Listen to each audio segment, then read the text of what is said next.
নমস্কার, স্বপ্নাবিক নিউজ নেটওয়ার্কে স্বাগত। এক অজ্ঞাত পরিচয় ব্যক্তির অস্বাভাবিক মৃত্যু ঘিরে ঘনাচ্ছে রহস্য। দিন চারেক ধরে বড়নগর গোপাললাল ঠাকুর রোড এলাকায় এক ভবঘুরেকে বসে থাকতে দেখেন সেই অঞ্চলের বাসিন্দারা।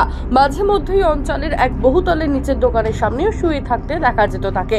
এদিন সকালবেলা দোকানের সামনে থেকে উদ্ধার হয় তার নিথর দেহ। তবে ভবঘুরের মৃত্যুকে নিছকই স্বাভাবিক মৃত্যু বলে মানতে নারাজ প্রত্যক্ষদর্শীরা। বিষয়টি জানাজানি হতেই চাঞ্চল্য ছড়িয়ে পড়ে এলাকায়। ঘটনা প্রসঙ্গে কি বলছেন এক স্থানীয় বাসিন্দা শুনবো। রাত্রে রুটি পুরি বানাই, আমাদের কিছু ফাঁকা বুঝতে পারি না। একজন এসে বলছে দেখো না কে এখানে শুয়ে আছে। সবাই 3-4 জন মিলে দেখছি ওখানে হুলকি মারছে, দিদি বাবাকে তো রাতে তখন বই তো বলো সেরকম বয়সই হবে। সব বয়স ভালোই আছে, বুড়া বুড়া টাইপের ছিল। বয়সের মতো বলতে পারবো না। না না না না আমরা চিনি না। বললাম না রাস্তায় ভিক্ষে ভিক্ষে চাইছে, মানে 10 টাকা দাও 20 টাকা দাও।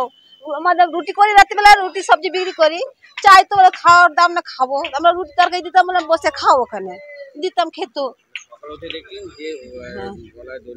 না। রাত্রিরেই দিয়ে দিয়েছে। হ্যাঁ, তো রাত্রে আমরা মেয়েছিলাম, আমরা কি করতে যাবো, আমাকে ফোন করবো কাকু বলো।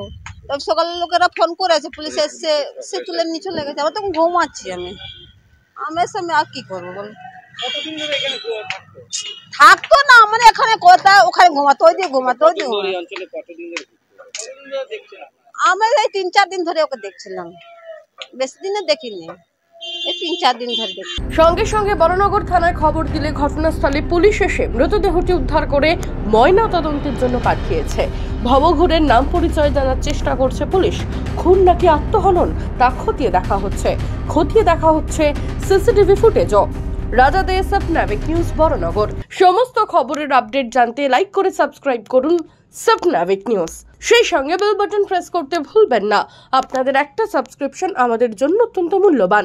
একই সঙ্গে ফলো করুন আমাদের হোয়াটসঅ্যাপ চ্যানেলটিও। জয় হিন্দ।